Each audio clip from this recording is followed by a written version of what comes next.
अजून अजून बाकीच्या महापालिकांमध्ये सुद्धा कालपर्यंत युती झालेली, जशी नाशिकमध्ये झालेली आहे, बाकीच्या ज्या महापालिका आहेत त्यांची सुद्धा त्यांच्या तिथल्याही युतीवरती आज उद्या शिक्कामोर्तब होईल.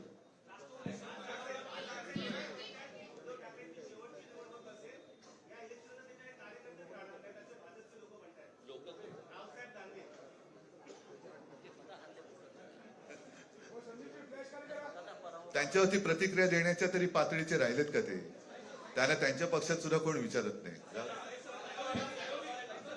मला असं वाटतं की उत्तर देवांना द्यावीत, दानवांना नाही.